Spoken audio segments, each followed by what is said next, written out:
Namaskar from Dessanchar's Diplomatic Eye. My name is Mitra Bandhu Poudel. Welcome you all to this special program. This will be an in-depth analysis on different issues regarding international relations, foreign affairs and diplomacy. Prior to this episode, we have already telecasted 3 episodes earlier. The first episode being weaknesses of PM's India visit, the second Nepal-China relations and BRI, and the third one was economic diplomacy and begging bowl effect. We have requested our audience to go through these past episodes just in case you have missed them. Today I have come up with the 4th edition of this program entitled FDI in Nepal, Rhetoric and Reality. All countries place a high focus on economic growth.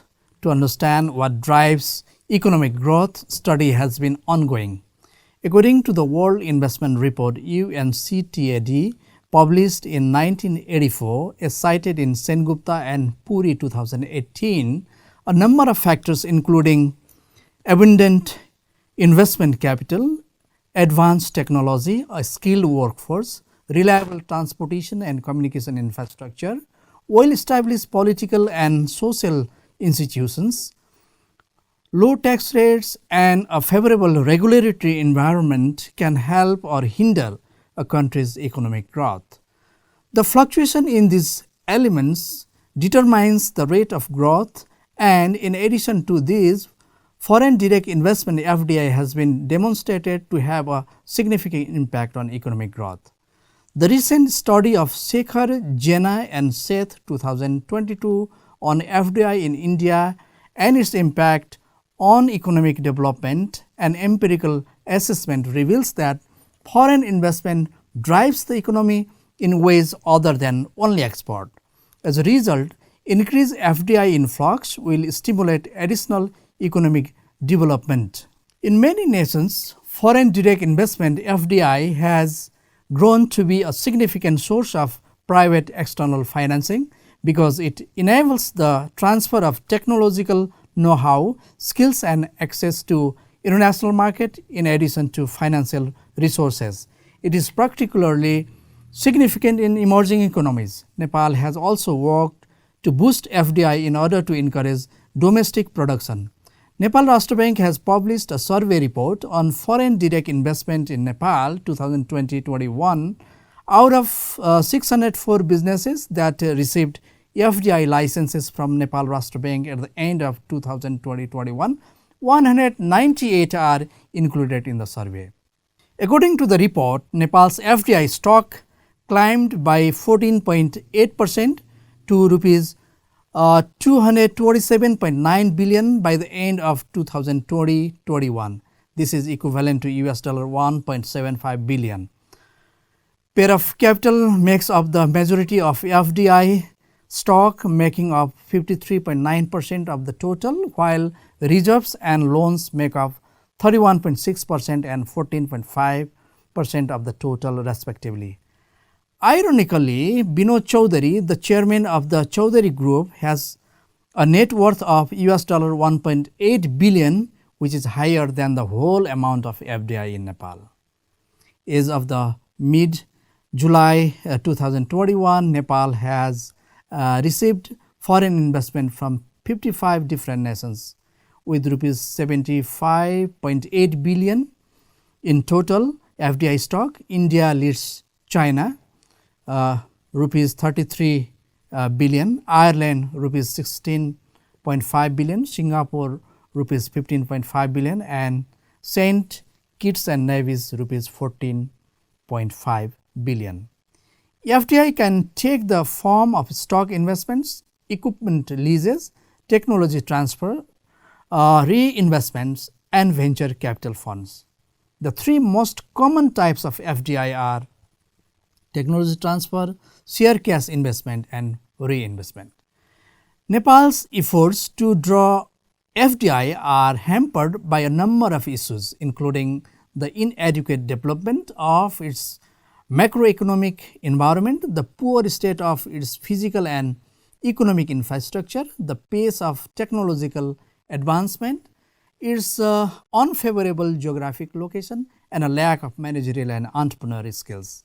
Navin Srivastav, the ambassador of India to Nepal, put FDI as a good cholesterol. FDI is meaningful with the transfer of technology, according to him. According to popular belief, bureaucracy, formal norms and standards that are deemed to be excessive, stiff or redundant, as well as restrictions impede or inhibit FDI activity or decision making. Therefore, he argued the nation needs to switch from a strategy of red tape to red carpet. Haribhakta Sharma, the executive director of Deurali Janta Pharmaceutical Company, recently asserted that Nepal government looks happy in controlling industries rather than nurturing them. At least 21 needless laws and regulations have been imposed, and they are detrimental for investors. Due to unstable and unpredictable policy, unnecessary control in regulation, increase in income tax, and process-oriented mindset, among others, are some of the practical hurdles in FDI in Nepal. Sharma candidly reveals that federal system has come, but governance has gone. One has to remember that investment does not have a color.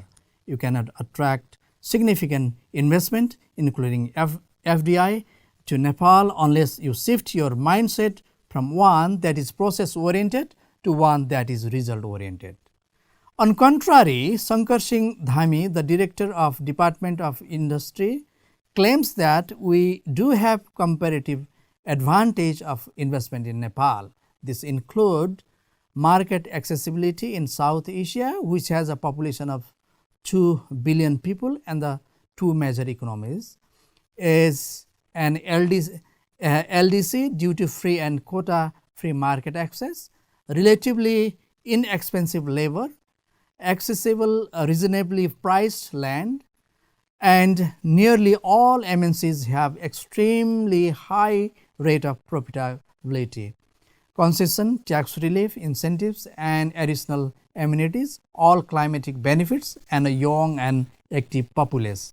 In addition to these, ample of hydropower resources, participation in multilateral regional trading systems such as the WTO, SAFTA, BIMSTEC, UNCTAD, BRI, MIGA, and UNSCAP, or transit or transportation arrangements with China and India, enhancing infrastructure, special economic zone, integrated checkpoint, inland container depot, relevant to industry and trade, BIPA with 5 nations, and double tax avoidance agreement with 11, and ratified bilateral trade agreements and accords with 17 nations, including the USA, make us conclude that Nepal is an appropriate nation for FDI, according to Mr. Dhami.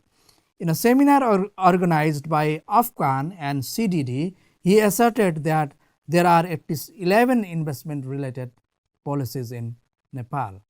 It is perceived that when you have too many policies and agencies involved, you can't meaningfully achieve the objective if the objective is to bring FDI in Nepal. This table demonstrates the upward trend in the number of new FDI approvals. According to Department of Industry data, 306,733 committed jobs were approved for new foreign direct investments between the beginning and just last. Although hopeful, this is insufficient. Under Nepali law, royalties, dividends, and investments may be repatriated. The DOI approves repatriation, and the NRV approves currency exchange within 15 days following the application. The recommendation for repatriation must be finished. In general, it appears like things are improving, but is the environment becoming favorable in practice as well? I would say no. Let's assume that the industries will receive all the incentives that are available. the query is still open. Why don't we bring FDI in Nepal? In order to review the current policy and create the atmosphere that will effectively encourage FDI in Nepal, there should be sufficient involvement between the government, corporate sectors, experts and academicians. If a prominent industrialist had to choose between Kathmandu and Dubai for FDI, where would he or she prefer to invest and why? This is the question. I posed this query to a prominent industrialist in Nepal. He would rather go to Dubai. There is an easy solution. Here he is subject to 39% tax. Dubai is a place where there is no income tax, thus he is not required to provide proof of his investment. Additionally, there is a single window policy that encourages investment. In contrast to the UAE, Nepal has political struggles and administrative obstacles. He claims with a heavy heart that the state even refuses to provide him with a paracetamol that costs ₹10 if his business fails and if he falls ill. Apparently, investors in Nepal appear to be both disheartened and dejected, according to him. The UAE government was able to create an environment that attracted foreign investment by passing laws offering sophisticated banking and communication services, as well as other factors like its strategic location, which made it a key commercial gateway to various regional markets. The effectiveness of governmental services, the judicial system, the standard of financial, tax and customs systems, and the availability of the infrastructure. Dr. Naran Mahanandar has different views on FDI. FDI involves full guarantee on repatriation in addition to attractive promises to invest. Foreigners in India think that it is virtually impossible to repatriate capital from India. The scenario in Nepal is similar, and we wind up with situations like Ansel and Butler's Nepal, where ownership changes occur without the government's awareness, according to Naran Mahanandar. There are 8 pertinent factors that affect FDI in Nepal, according to Dhirendra Prasad Koirala, the FDI researcher from Kuala Lumpur University, Malaysia. They include corruption, labor force, central bank independence, government taxation policy, institutions and administrative barrier, exchange rate, inflation rate, interest rate and financial market capitalization. Political stability is only the moderating factor. According to him, the primary goal should be to minimize the enormous investment gap that prevents FDI and the creation of jobs. In a nutshell, Nepal still be a better investment destination for investors if it created a stable and pragmatic strategic plan with a comparative analysis of various countries without political intervention. Ineffective political leadership and a sluggish bureaucracy fail to grasp the importance of FDI in Nepal. Thank you very much for watching me. I'll come up with the new topical issues soon. Thank you once again.